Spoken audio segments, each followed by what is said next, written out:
give you that edge needed for success. I'll be interviewing people from all walks of life on how they overcame trials and turned them into triumphs. So please sit back, relax, and get ready to be absolutely blown away by some of the wisdom and stories you're about to hear. Lauren, thank you so much for hopping on. Thank you so much for having me. Super excited to chat with you. Yeah, I am too. I mean, I see so much of myself in your story in so many ways, from your background as a trainer to, diving into MLM a little bit, also to helping people get exposure to their brands and, the power of masterminds, which is how you and I met. So Yeah.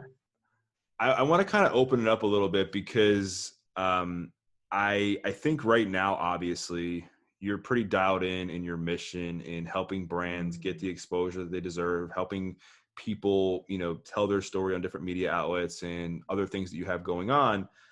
But I know like a while back, you were so like scattered in like workaholicism, however you call it, right?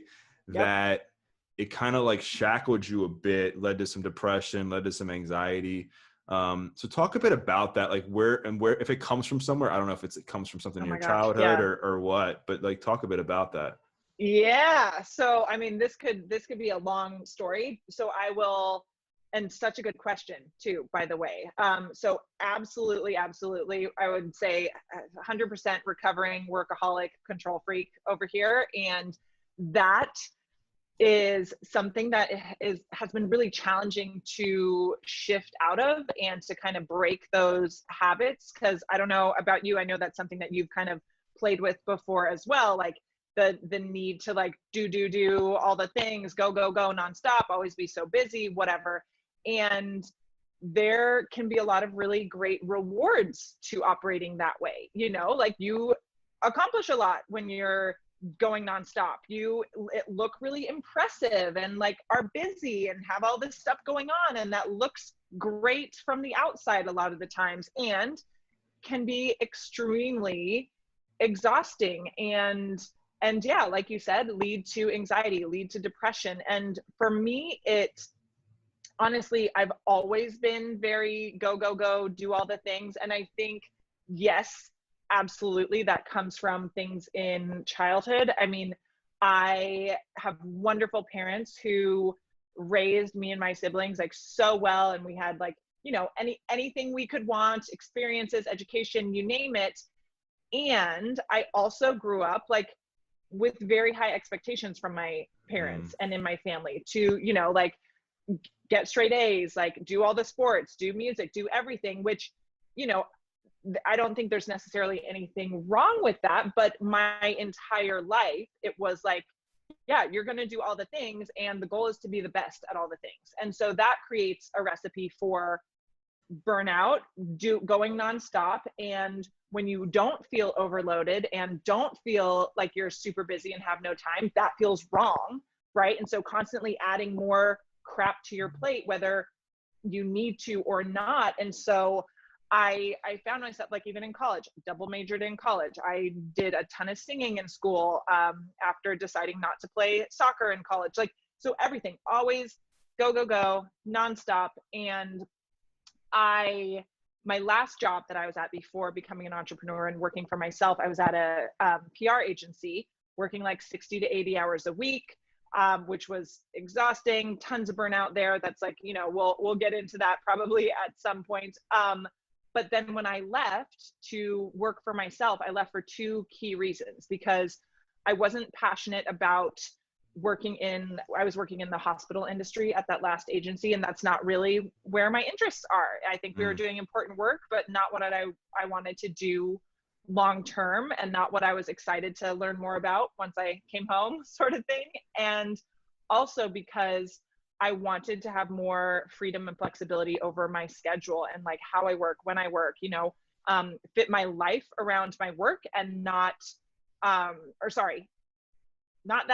fit my work around my life rather than life around my work. And so what happened with that, I like went out and started doing my own thing. And about 6 months into that, I was doing PR consulting, social media consulting, that kind of stuff. I realized like, and it hit me like this very clear moment. I'm responding to a text message from a client at like 10:30 p.m. who's requesting I make a change to like a press release or something like that. That wasn't an emergency. It wasn't urgent. It wasn't time sensitive for that day. And here I am on my phone, basically being an employee to this client, and then going, oh my gosh, what the heck am I doing? Isn't this the sort of situation I wanted to get out of? Like, why am I not sticking to my boundaries? Right. Right. And then I also noticed, and this took like a few years to figure out, I started noticing, you know, like, okay, a year or two, like 2 years into entrepreneurship, and I don't feel like I have enough time. And I'm working nonstop and doing all the things. And I always have 20 projects going on. And my bank account is not delivering the results that I quote unquote should be having based on how hard I'm working. And so that was one of the things where I was another big wake up call with this, you know, overachiever, workaholic, go, go, go thing that's like so deeply ingrained, where I looked up and I was like, oh crap. Also, like, I may swear. Do we swear on this show? You're good. I'm like, shit. Like, I don't have a boss who's quote unquote making me do this. Right. I am the boss, and I still feel like this. I still feel like I don't have enough space in my life, whether that's mentally, emotionally, in my schedule, you name it. There's a big problem, and I'm the one who's doing it. How do I rewire myself to get out of that? Because at the end of the day, that's not how I want to feel in my day-to-day life. Yet it had been so deeply ingrained, this need to perform, achieve, do all the things, be great at every single thing, was so deeply ingrained since like childhood, you know, that I mean, it was hard to break. Yeah, I mean, I think what I was gonna say is I'm just, as I'm hearing you tell this story, I'm like, it's all, a lot of it's coming together, right? It just seems that, and I can relate that, you know, as a kid, when expectations are put on you, so that like, you know, you always have to keep doing something, and a B is not good enough. You got to get the A, you know, you got to run the faster mile time. You got to do this, you got to do that. Subconsciously, that's all you know. Mm-hmm. So like, even when you're right. Yeah. And one of the things for me too, that I didn't totally touch on, is like, you know, full transparency, like my parents argued a lot growing up. And so that sort of, and like I said, like I wouldn't trade like how I was raised for anything. And, but there was a lot of arguing in my house growing up. And so when you have, as a little kid, when you have that chaos and that stress going on a pretty consistent basis, like here I am going, well, I don't want to rock the boat anymore. So I need to do everything right and like just keep going and performing and getting all this good stuff happening, because if I don't, that adds more stress to an already chaotic and stressful situation. So that was like so deeply ingrained in me, like, no, we have to do everything right, do all the things and be perfect and be great at everything, or else like we get in trouble, or like we add more stress, or it's another thing to argue about, you know? Yeah, I think you're right. And I think I remember I was sitting in my therapist's office, and my life was like on paper really good. I was making great money. I was like so focused on my mission, my purpose. Like I was fit, but I was like so stressed. I was like, why am I stressed out? And I remember my therapist like started asking me about my childhood. She's like, how'd you grow up? And I told her, you know, I grew up in a divorced home, and there was a lot of tension. And she was just like, you know, that's all you know. So your body, homeostasis for you is chaos and tension and like unhinged environments. So if everything's good, like subconsciously your body is going to force you back into tension, because it's all it knows. And it took a lot of awareness around that, because once you have the awareness, it's a superpower. But I think so many people walk through life and they wonder like why they're stressed out, or why they're this, why they're that. And they think it's just because they need to be stressed. And they don't go back and realize like, oh, like this is how I'm programmed. I need to reprogram myself. Right. And you know, and I think if we continue to look at ourselves in the mirror and do the work and unpack those things, then we have a good chance of having healthier relationships, not only with other people, but with ourselves and work, and that work-life balance. And I think it seems like from just like hearing you share about your experience with the workaholic, like you were used to your parents kind of being like the boss, if you will. Like you like were used to having them be like, hey, Lauren, like here's what we need from you. Here's what you got to do. That when you became your own boss, you're like, well, I got to keep working because like, who am I? You know, like you're not used to it and you're not used to respecting yourself and your own boundaries. So then it takes sometimes us burning out to Mm-hmm. like really realizing like, all right, I need to set some better expectations for myself. So what are some of the things that you've done kind of rebounding from that to kind of put yourself in a better position? Because I still see you're a hustler, you get stuff done, you get hyper focused, but I also at least seems like you have some boundaries with your schedule, your time. Like, so what are some steps you took to get yourself to where you are today with that? Yeah, absolutely. Like I said, it's been like such a work in progress over the last, I've been working for myself for 6 years now. Like this, I think the like do, go nonstop, take too much on, that's been like probably one of the biggest opportunities for growth for me in my entrepreneurial journey, and like, you know, resisting the urge to go and go nonstop sort of thing and be a workaholic. And it's still something I work on all the time. And so some of the things for me that were really helpful were starting to have like a morning routine, a morning ritual that included meditation, gratitudes, like visualization, like all that woo woo stuff, you know, that years ago I would have been like, oh, that's bull crap. Like, you don't Right. need to do that, whatever, you know, and then starting to do that. And y'all, like, I started with like 2 minutes of meditation. I'm not like, my morning ritual when I first started was like 10 minutes max, because that's Mm. how little patience I had to slow down and like do that stuff. Cause I was like, but I need to check my emails. I need to whatever, you know? And so it would give me anxiety to even just start my day with me. And so, but I knew that it was so important to start my day with me, start my day grounded, not start my day reactionary by opening up emails, opening up social media, getting right into work mode, but even just carving out 5 to 10 minutes to say, no, Lauren, your boundaries, your mental health, that comes first. So that was a really powerful step for me. And then as you mentioned already, we met in a mastermind, and since I, even at my last job, we did some professional development type stuff, which I always loved.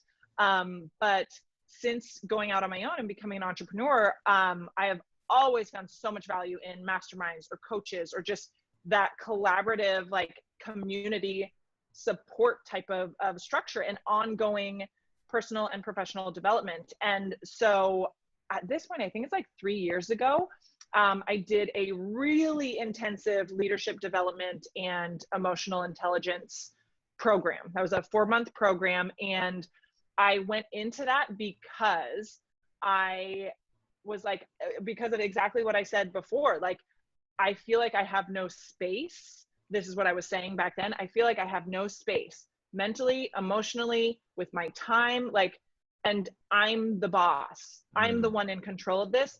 And I keep doing this to myself. So how the heck do I stop doing this? Because it's not about, you know, it's not about learning a new system or a new strategy or different tactics and to-dos and organization and stuff like that. It's the like internal soul rewiring that needs to happen to shift that and to shift how you operate, like the unlearning you mentioned. And so I did that program, which was so powerful, because for me and for a lot of people who are the high achieving overachieving workaholic control freak type, a lot of it, like you said, comes from that need to control or have chaos, feeling very Mm. comfortable with both of those, either tons of chaos or tons of control. We like that, right? People like me. But then it also is very rooted in self-worth and self-worth issues, if you will, because I know for me, I was finding so much worth, like almost all my worth, in how it looked on the outside, in all those impressive accomplishments, and how busy I was, like a badge of Mm. honor. I'm so busy because I have so much going on, whatever, you know? And so for me, it was being able to really, you know, embark on this, you know, lifelong journey of like, of worthiness, really, Mm. and rooting my worthiness in me and how I just show up in the world, and not in everything that I'm doing, right? But just Yeah. how I'm being as a human. And so that was a big turning point for me. And then it continues to be that lesson that always pops up, you know, that worthiness thing. And no, you are worthwhile and you are incredible, separate from the accomplishments and the work and looking busy and all of that. So that was a big turning point for me. And then, yeah, dealing with anxiety, dealing with depression. Like we talked about this a little before we recorded, and we've talked about this before, but last year, so in 2019, I dealt with depression for the first time. I have dealt with anxiety. I think I started having experiences of anxiety when I was in college, and they've been pretty like off and on, but pretty like consistently something I get to play with for the last several years at this point, like 10 years, I guess. Thankfully, I don't really I've been like anxiety free, I'd say, for the last 2 months, which is amazing. Not even like having little blips of it. But last year, my anxiety shifted into depression, which was very new for me.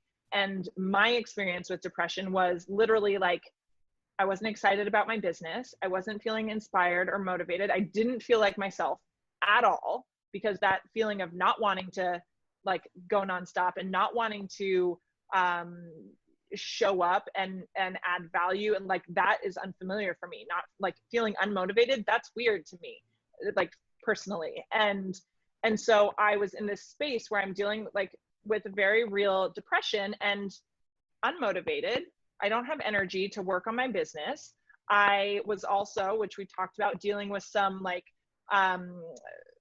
physical stuff that resulted in like sciatica type pain. So like a lot of nerve pain anytime I would sit down for more than 5 minutes. So literally, like mentally and emotionally from the depression, physically from the like hip stuff I had going on, like my body, my brain, everything is telling me, you don't get to sit down in front of the computer for hours and hours on end, because you don't have the energy for it. And so for me with depression, like obviously that's a big like alarm going off that there's something that gets to heal and process. And for me too, it was like, okay, if I have 3 hours a day to work and be productive, because that's all I feel like my body can do, whether it's physically out of discomfort or emotionally because of motivation, like if I've got 3 hours, I better make those 3 hours matter. Right. And so for me, it was like I was forced into a corner to figure out how to be more of a ninja with my time. And I'm really grateful for that, because as much as it sucked, one, I'm grateful that I was still able to be quite high functioning and still able to work and all of that. I'm also grateful that it did back me into a corner to really get that like time situation, like to help me rethink my relationship with time and really realize that no, you don't have to work 12, 15, 16-hour days to get all the things done. Like you can have 4-hour work days, like, and so that was a big like slap in the face. So that's not really like a helpful tactic, like, oh, just spend a year being depressed and it'll help you stop being a workaholic. But those for me, like it came down to me not listening to myself, and literally like my body, my soul, everything needed to be like, listen, chick, if you're not going to listen to the whispers and the little nudges to slow down and to create more space, then we're going to force it on you, is pretty much what happened.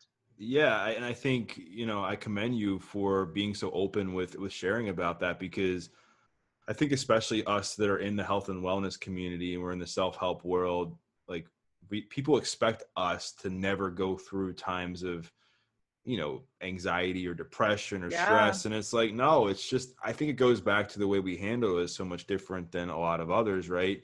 I know for me, I went through a period of depression, like, over the course of the past several years too, just ups and downs with stuff, and didn't feel like myself at times. And I think what really helped me, like I'm sure that it seems like it helped you, was just getting refocused on myself and getting my priorities like like back in line.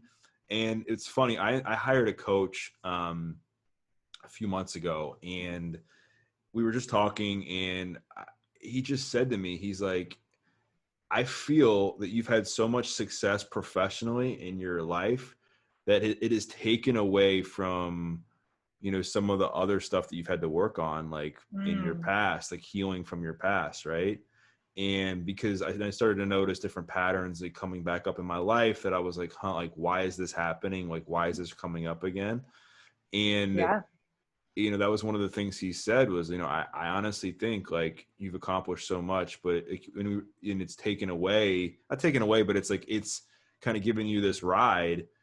But at the same time, you have to kind of look back and say, okay, like if this pattern's repeating itself, like where's the gap that needs to be Yeah. worked on, right? Well, and because like I said kind of earlier, it's when we get rewarded for how we're operating and how we're showing up, it tells us that this works. This works. Mm, Keep doing it that way. And so, yeah, the like workaholic overachiever thing, it produces results and success, you know, like shit, like from all that like nonstop go go go like intense energy, like yeah, I have done and like you, like a lot of really impressive things, a lot of right. amazing things, and people are like, oh my gosh, I don't know how you do all this sort of thing, and I'm like, oh, no big deal, you know. Meanwhile, feeling exhausted on like a deep deep Mm, soul level, and feeling like the next thing, it's never enough, you know, it's never enough, it's never enough, I gotta get another one, or if I slow down or like take a day off, I'm worthless, sort of thing. Like literally, I've said that. I remember a good girlfriend of mine, and this was before I went into that program. She was talking to me, and she's like, Lauren, and I'm telling her like, I don't know how to get out of my own way and create more space in my life because I'm the problem. So what mm, the heck do I do?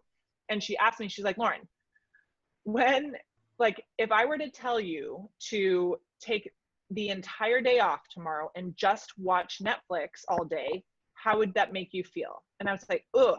I said, ugh, worthless. yeah. And she goes, did you hear what you just said? And I think I probably started crying or something. It was like, oh my gosh, I get it.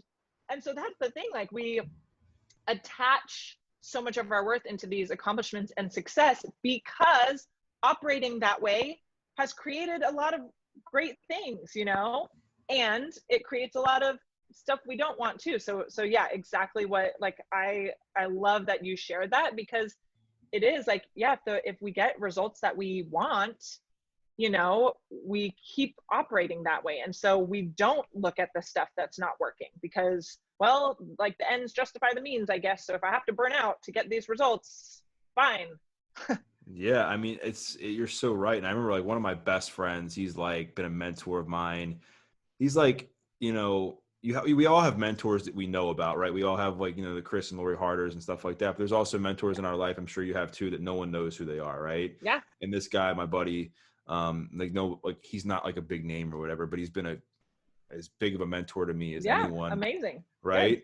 But I remember him saying to me, he's like, because like there's a lot of people that are like jealous, I guess, jealous of the success I've had, and that people like would have loved to have had a story like mine where they were able to have it, be able to articulate it in a way to be able to do this and that. And I remember looking at him like, man, like I would love to, honestly, like I thank you for saying that, but I'd love to have your life, man, where you're like Yeah. married, you're You're settled, like, you're in a happy marriage, you got 2 kids, you know, you're like going on family vacations, you're doing all, I'm like, honestly, like you're like, there's yeah, it was sometimes like, real fun, all of that. yeah, I'm like, I mean, I would love to like to have that. Like and so my point is like, if you're listening to this or how you're watching this, however you're consuming it, just know that like, do you like we all have our own Yeah. story, right? We all have our own like mission in life and our own path. Like, don't compare it to mine or to Lauren's or to whoever else you follow, because if you do, you're going to lose every time because Right. you're running someone else's race. Yeah. And I think we're going to get into the PR world, the branding world, but I think one of the things that we'll agree on is that in order to succeed as a brand and succeed as an entrepreneur, you know, blogger, whatever your craft is in the online world, you have to be so unapologetically like Mm, authentic in who you are and what you're yes. doing that separates you from everybody else. Because, you know, you can want to be like Angie Lee or Lori or Chris or whoever else is big in the entrepreneur community now, but like that's them. And they'll tell you the same thing. They'll Yeah. tell you like, I mean, I don't want to be anyone else other Yeah, than me. Right. the comparison thing is real, Yeah. and you can always look at somebody else and like have the grass is greener type of thoughts and be like, well, this is happening for them because of this, or no, no, no, no, no, it's not happening for me because of blah, blah, blah. And exactly what you were saying, like we are all unique, and whether you feel like your story is important or impressive or whatever, like it's your story, own it. Like you are you and there's no one else like you, and that is really important and really valuable. And people can see through inauthenticity, and so even if you're not like flat out lying or something, but if you're not showing up fully as yourself, like on an energetic level, people can feel that. And so yeah, so owning, like you said, like unapologetically owning who you are and your story, like that's what matters, and that's what makes the difference, and that's what draws people to you, is when you show up so like yourself, that like yeah, that's I think where the magic happens. And in what both of like us do in our careers and in our businesses, like it is so much about helping people show up as themselves in a really powerful way, and use their experience and their story to make a difference and to connect with more people.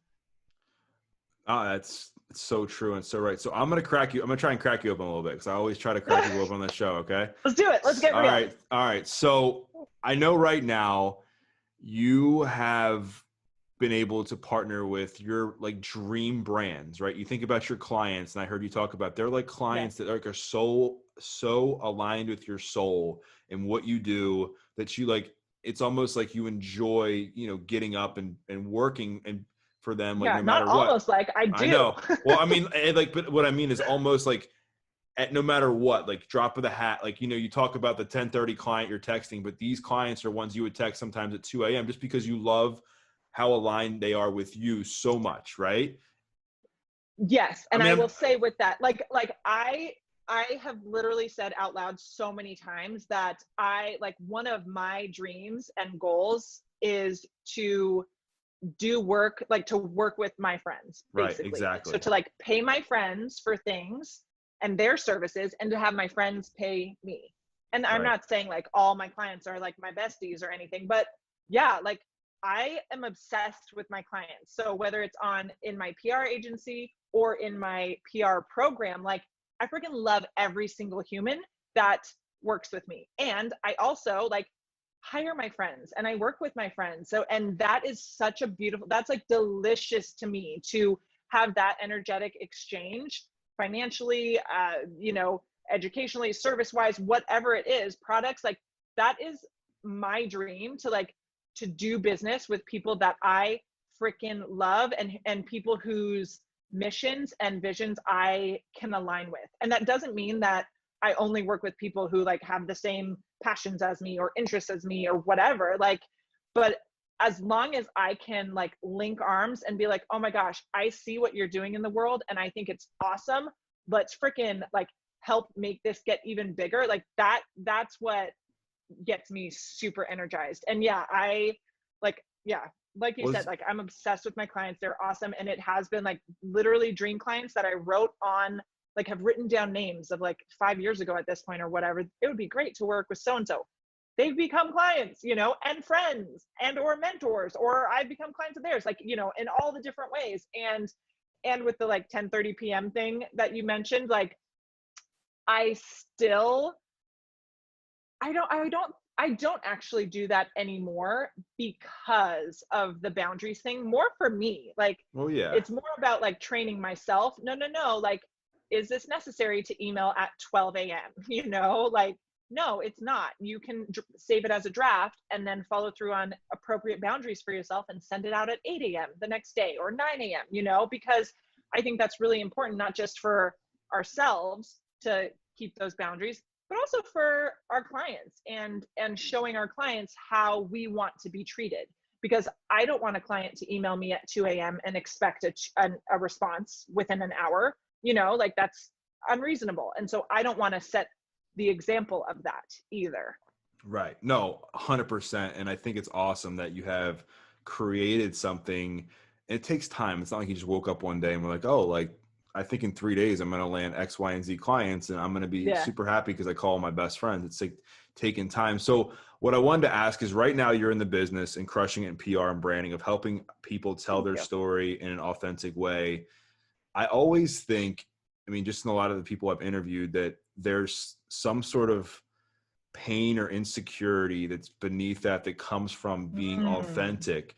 So what I wanted to ask you, and you can share as much as you'd like, is was there any like insecurities that you had maybe growing up or maybe in your Oh 20s my gosh. of not being authentic and trying to be somebody else that has inspired you now to help brands be themselves? Ooh, such a good question.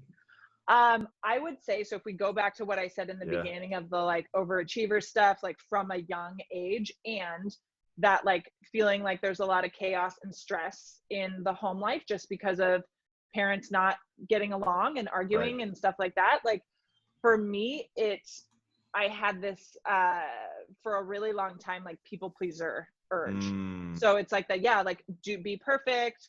So it's like an overachiever, perfectionism, people pleaser thing. Like, oh, don't like, do everything right so that you don't get bad feedback, like look good sort of thing. So like, so everything's perfect. So you don't have to like be vulnerable or show weakness or anything like that. So that's where a lot of that for me came from. Like so resistant to showing any vulnerability. Like I used to like resist crying in front of people, like so hard. And now I'm like I cry like multiple times a week. Sometimes I'm like posted on Instagram stories and shit, like, but I used to resist getting emotional or showing like weakness, quote unquote, so much.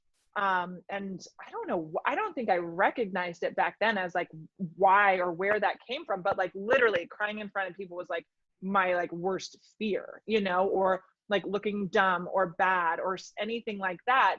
And so it wasn't necessarily like, I will say that I've always been quite confident in myself and self-assured, and still had that people pleaser perfectionist stuff going on for a while. And it's still sometimes I often will have to check myself, if I in my gut like something feels off and yet I'm compelled to do something anyway. I'm like, why am I doing this? Am I doing this because like I feel like I have to like because I'm trying to make this other person feel better, and is that the right intention? Like am I watering down my own words because I'm scared of hurting their feelings when I should just speak truthfully and honestly? Like what's my motivation? And so yeah, the people pleaser thing, yeah, I think that does come down to an insecurity of looking bad, looking weak, whatever it is, like serious resistance to vulnerability for sure. mm, And even for so long, once I started like tapping into more vulnerability, it was like, yes, I'll be vulnerable until here. So it's like only the layer of vulnerability that I'm comfortable with, and I will not cross that line. And that's not true vulnerability, right? Like so working on actually being vulnerable, saying stuff that like people may not like, being okay to admit if you've been wrong, like all this stuff, it's a lot of work. And at the end of the day, I think like this because I've seen you talk about it a lot, when we own the crap that we are scared of about ourselves and that we think makes us look bad or makes us less than, or that we feel ashamed by, when we own that, we take away its power. mm. And so whether it's mistakes that we've made or things that have happened to us, when we claim that, it's not as scary, which like it feels like life or death sometimes that you're clinging on to that. Like I, way back when I was so resistant to vulnerability and crying and stuff like that, like it felt like life or death, don't let other people see you cry or get emotional or anything like that. Like, and then you start like letting go of that and you're like, and I didn't die, Right, right. and we'll be okay. All right. And so then less like, the arrows that may come in, they can't get you. Yeah, it's like that scene from I bring this up a lot. That scene, I don't know if you've seen 8 Mile, where at the end, like Eminem's like rapping with the guy and he's getting ready, and the other rapper's getting ready to like throw all of Eminem's like baggage out there, and Eminem comes out and pretty Yeah. much just does it Says it himself, himself. then Yeah. drops the mic and What walks now? off. He's like, what? Like, and then that's kind of like how it is, like in life. I think at least in, with sharing your message and sharing your story, I think the more vulnerable you can be on social media and in podcasts and just without like being like a victim, right? Like you don't want to, like, I Yeah. don't think you want to come and have people feeling sorry for you, but the more you can own your stuff, like the less likely you have to worry about like the judgment of like, oh, I wonder if Yeah. they're going to find out like who I really am, or I wonder if they're going to find out like about this, or like, cause they all know. And Yeah. I think there's so much power in that, because I think one of the biggest disservices that we have done with social media is we're not as authentic as we could be, I think, in Mm-hmm. times. And because of that, social So media's gotten filtered. Yeah. such a bad rap, because now it's like thought of as like, oh, like I'm playing this comparison game. I'm comparing my life to And it's somebody a else. When, highlight reel so yeah, much of the time, you know? yeah, and I And guess, yeah, and I guess what I've tried to separate myself with is just being like, I don't, not the opposite. Like I don't get on there and just like post like, me with like messy hair or me whatever like all the time, but I'm also like sharing like in real time like my struggles, like this is what I'm going through and this is yeah. how I'm managing it. So what I want to ask you about is, so what I really think that you do an incredible job at is coaching people through like times of adversity when putting their message Mm, out there with brands. So what are thank you. some things you're doing right now with some of your clients to help them kind of share what they have going on, even like through this transition with COVID and everything else, so that they can get, visibility in a way that serves their business in the proper way? Yeah, absolutely. So, yeah, great question. So, in my PR program, in the PR Accelerator, so we work with a number of entrepreneurs to get their message out there, book media, all that kind of stuff, Mm, so they can scale their business, bring in more money, all of that. And the biggest thing that we often work with everyone on in that group is the mindset stuff. So the mm, comparison, the imposter syndrome, like on a weekly basis, somebody being like, oh my gosh, so and so got back to me about being on their podcast, which is crazy. I would have never thought, you know? And so it's reminding people that they have a important voice and an important message, and they get to share it, you know, and which sounds so simple, but right. it's a lot of what I do, like in the group program, is giving our clients, giving our members permission to show up and Mm, to like feel amazing too, because I think we also downplay our achievements sometimes, and sometimes it can be like, oh well, in the name of humility, you know, but also like we get to own our genius, you know, and our magic and what we're really good at, and share that. Because like if you're an entrepreneur, like if you're not owning what you do and talking about it, how are people going to know what you do mm, and like be able to hire you? Like how are you going to have a business? And if you really believe in that service, that product, that offer that you have, that like solution you have for the world, or how you make people's lives better through your business, if you really believe in that, then you have an obligation to share about it, and like share about it unapologetically. And so yeah, one of the biggest things we do with our clients is to remind them to like push the imposter syndrome out of the way, just stop comparing. Like we had somebody this week who was like, yeah, I'm prepping for this interview that I have coming up on a podcast, and I was listening to some episodes to get ready, and they interviewed somebody who had their own Netflix series, you know, and then she's going, you know, my client is like, oh my gosh, like I don't have anything that impressive. Like, what the heck? Why am I like, I shouldn't even be on this podcast. Why are they interviewing me? You know, those questions coming up. And all we have to say is like, okay, and they said yes, and they scheduled with you. That should be enough of a confirmation that you're worthy of being on that show. So tell the other stuff, those limiting beliefs and that imposter syndrome, to shut up and sit down and stop comparing yourself, because you have massive value to add in your lane, you know. mm, And so that's one of the biggest things, because and I think that's often one of the things with, and you probably can agree with me on this, one of the biggest things that gets in the way of like leaders, influencers, entrepreneurs sharing their story, seeking out more media, more interviews, podcasts, you know, you name it, is the worthiness stuff, the Mm. imposter syndrome stuff, the comparison. Like that's the biggest thing that gets in the way for Yeah, people. yeah, and I think you're right, and I think people have to remember that, like you just said, they booked you to come on the show, so they're obviously interested in your story and what you have going on. Just because you don't have, a New York Times best-selling book or a documentary or whatever, doesn't mean that you don't have anything important to share. And I remember Yeah. firsthand, I experienced this myself. I remember when I got booked to go on Impact Theory, I saw these guests. Yeah, I mean, like Jay Shetty and Mel Yeah. Robbins and Lewis Howes and Gary Vee and Tim, like all these people. And I'm like, well, where do I fit in? And I remember I had like an anxiety attack on my way to the interview. Yeah. And I'm like starstruck in there. And I'm just sharing this because it still happens to people who are Yeah. do this stuff. But I think what I had to remember, what helped me was that we're all humans, right? And Mhm. we all have a gift to share. And like you said, I love what you say about owning your genius, because if so many more entrepreneurs could just look at their gifts, like what they're good at, what they've been able to accomplish in their life, and be like, all right, how can I share this with the world so that they don't have to go through the crap that I went through, or that I can help them Mhm. with when they're going through something similar, like game over. But Yeah. so many times we tend to like compare ourselves to what other influencers or entrepreneurs or podcasts or whatever, zone of genius you're in, what they're doing.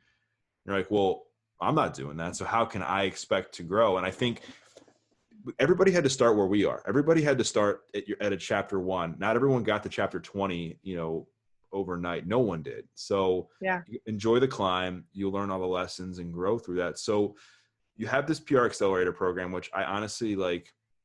I think it's such a tremendous idea and concept, because you kind Thank of you. take PR, which, not to knock publicists themselves, because I think there's obviously a time and place for that, but you kind of help people work through doing their own stuff themselves, Mhm. because at the end of the day, like, unless you're a, you know, huge brand where you can have a PR firm on retainer every month, eventually the money runs out and you got to learn how to do it yourself. So like, how does what you do separate from like a typical like PR firm, like that you have to Yeah. pay like tons of money every month on a retainer? Right, right, right. Yeah. So my business is kind of, and thank you very much for those nice words. So my business is kind of like there are like two prongs to it, if you Mm, will. So we do have a more traditional agency um, department structure. I don't know what we would call it, but where I have a team who we're working on like one-on-one clients, doing everything A to Z for them when it comes to their PR. And then the other side of things, which is what you started, we're talking about, is my PR Accelerator Program, which right. I created for scaling entrepreneurs to help them learn how to do PR themselves Mm, and secure media placements that will help move the needle for their goals, and I created it because I was doing agency PR work, one-on-one, like big projects for like multi-million-dollar clients, and getting a lot of questions from my peers, from friends about PR, and a lot of people saying, I need to hire you. I need help with my PR, but I don't feel like I'm ready to hire an agency, or I don't have the budget for that right now. But I don't want to do it myself. And so many people who have been in business a couple years, they've had many client successes, and things are going well in their business, but they're working a lot, and they know that PR and more visibility is going to help them get to the next level, but they don't know where to start. They don't want to spend all the time like Googling all the free stuff and figuring it out themselves, and like going in a ton of different directions to figure out the quote unquote like right path to take. They, at the end of the day, also don't want to spend a ton of time doing it themselves, really. And so I wanted to create a solution that was in the middle, between all the free stuff and actually hiring a publicist or an agency. And so yeah, the PR Accelerator, it's a 4-month program, and specifically for entrepreneurs who have their businesses set up. So it's not like, oh, you don't have a business, like jump on in, we're going to build your business. No, it's for people who know what they do. They know who they're here to help. They've got their products and their services and everything like that. And so then we work with everyone in the PR Accelerator to, and when I say we, like me and my team, to get really clear on the message, to pull those juicy lessons out of their story, to create a really effective custom PR strategy and plan, and then actually like get out into the world and start pitching themselves, you know, creating effective pitches and securing media placements that help them hit their goals. And because like what I was hearing so much was people being like, yeah, that's great, and I don't want to do it myself, you know? So with that, not only will we teach everyone how to do it and how to do it efficiently and effectively, because I'm all for maximizing your time, we also, my agency team at the like halfway mark, I'd say, comes in and we step in as everyone's in-house PR agency. So everyone who's in my PR Accelerator program gets me and my team as their PR agency. And so we actually do a number of the pitching and the media placement securing for everyone in the PR Accelerator. So at the end of the day, if someone's like, oh yeah, I didn't like take any action myself, like we're still going to do it for you. So I wanted to make sure that yes, like we'll show you what to do and you can outsource it to your team. You can have somebody take it over like in-house, and we will also do like a good amount of the heavy lifting for you. That's amazing. It sounds to me like it's like an awesome blend, like a hybrid, if you will, as like somewhat like like media coaching, right? You're coaching people like on how to craft their bio, their pitch page, how to like nail an interview, like, you know, topics to talk about. And you're also like there so that like, if the people are like, hey, I'm just so busy, I don't have time to like reach out to like, you know, a bunch of different media outlets, that you take care of that as well. So like, there's probably people listening to this that I'm sure are going to be interested, but also there's going to be people that are like, well, why do I need to get exposure right now? Yes. And I think instead of talking about why, but maybe talk about like, I think people like the pain points that I think people would relate to most are like, what are some consequences you think of not getting exposure right now with everything happening, when you're seeing this massive shift online? Like COVID, like it or not, has made everyone pivot to doing stuff virtually. So it becomes even more prevalent now to have your name out there if you're in the online community or you have a business, because if you don't, you're gonna get lost in the weeds, because there's so many businesses that are being created through this. So what would you say are a couple like major consequences of people not getting visibility? Yeah, I mean, I think that we can look at, and honestly, like this goes back to some of the things that we were talking about before. I think you have the choice to look at everything going on in your life as happening to you or for you. And I think that like I choose to look at even like the hard stuff and the crappy stuff as happening for me and trying to figure out what the lesson is in it. And so I think what COVID and everything has done for so many people is provide us with a lot of opportunities to reprioritize how we're spending our time, to pivot, like to let go of what's not serving us and lean more into what is. And like, I got a whole income stream completely wiped away in the beginning of COVID. And so, yeah, I also had to like fully pivot like much harder into online. Not that I wasn't already like online as it is, but like had to really rely on that. And for me personally, and so many of my clients, I've seen more success and growth in my business in the last 6 months than I ever have. And so you can look at the current climate as a massive opportunity, or you can look at it like you're a victim, you know? And I think those who are looking at the current landscape with the lens of opportunity and growth and creativity and resourcefulness and resilience, those are the ones who are going to come out on the other side of this, whenever that is, because who freaking knows, that are going to come out on the other side of this, like with massive results and massive growth, like not just in your business, but personally as well. And so I think that some of the consequences are not seeing success in your business. And right now, like some of these consequences are freaking serious. Like you need to be making money right now. Like you need to be putting back into the economy right now. Like we have a responsibility to keep things rolling with the world, right? And that means earning money and spending money. And we also, as entrepreneurs, have an obligation, I would say, to serve and to show up and to share our gifts and to help people, because we're in a situation right now where like a lot of people are hurting. A lot of people's pain points are loud and clear, and we have a responsibility. Like as an entrepreneur, you are a leader, whether you see yourself as a leader or not. If you've chosen to step into the space of entrepreneurship and serving people, helping people with your skills, your gifts, your products, your services, whatever it is, you're a leader. Okay. And so like when shit hits the fan, that's when us leaders need to lean in and step up. And so the consequences are missing out on serving a lot of people. And when I say serving a lot of people, that means getting a lot of clients and a lot of customers, and therefore making money. So you're missing out on making money. You're missing out on connecting with new potential clients and customers.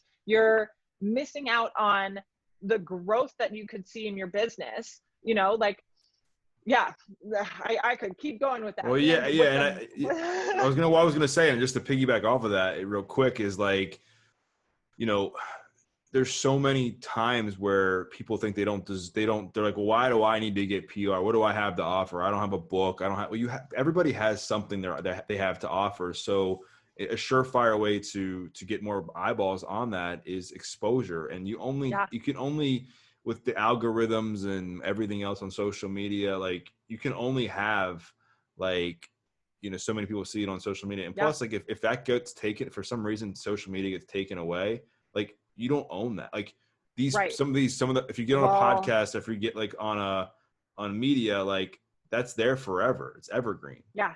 And you can use it, right? Yeah. And what I was like to that point, like with the requirements or suggestions to stay home, the fact that we can't have in-person events and stuff like that, like you need to be showing up online. Like that is literally the only way that you are going to see traction in your business.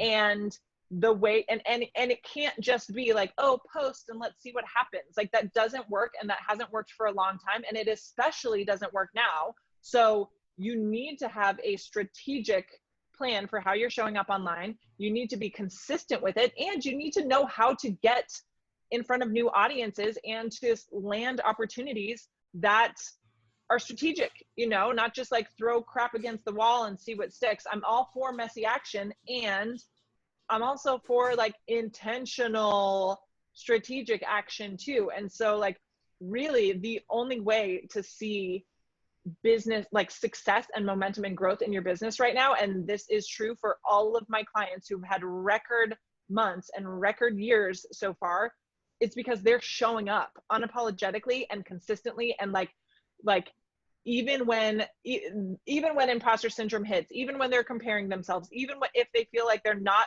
the most expert enough or whatever, still showing up, still sharing their message, and therefore are attracting new clients and are attracting new customers and are, you know, bringing in a lot more money as well. So that is the way that you get seen now.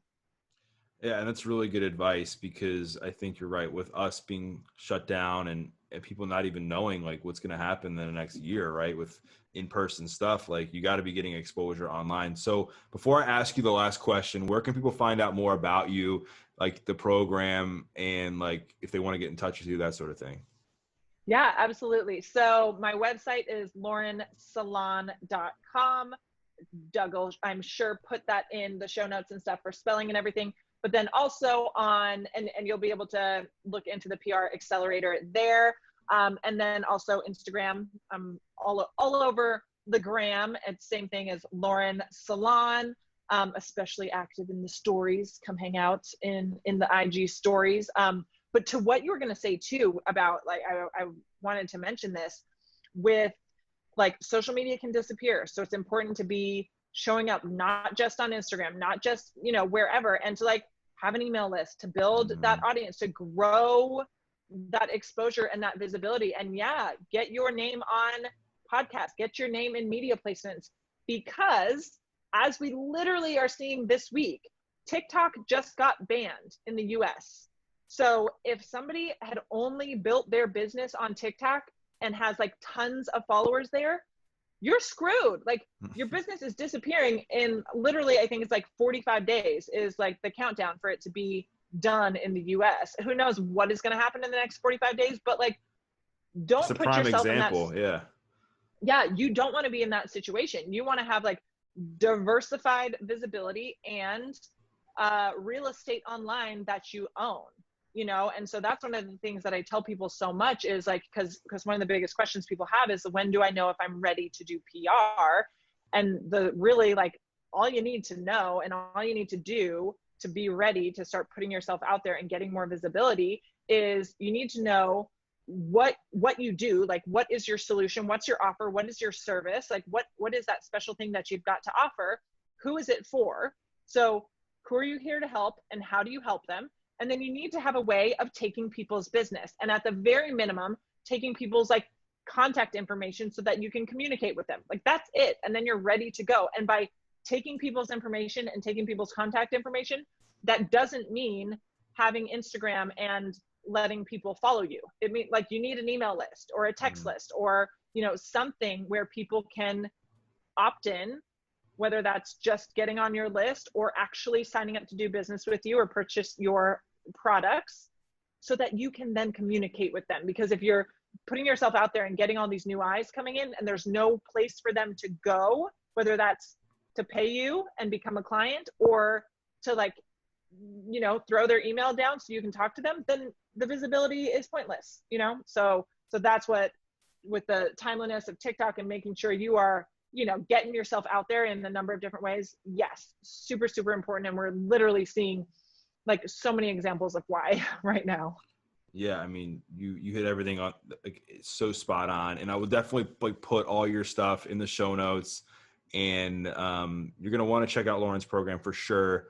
I mean, she's got something that's amazing, because think about it, like everybody wants to get, you know, on TV or in magazines or podcasts, but no one really knows how to really do it themselves. So, you know, I love what you've created with kind of creating a hybrid program where it's like, you know, do it with you or do it for you. And I think that's so needed right now. So last question is, so I want you to imagine you're like the 16, 17, 18-year-old Lauren, and you're kind of struggling, like feeling like you're not enough, or you're struggling with like the people pleasing and like, you know, trying to continue to strive for that next, you know, reward or whatever it is. You know, knowing what you know now and the lessons you've learned, like what advice are you giving her?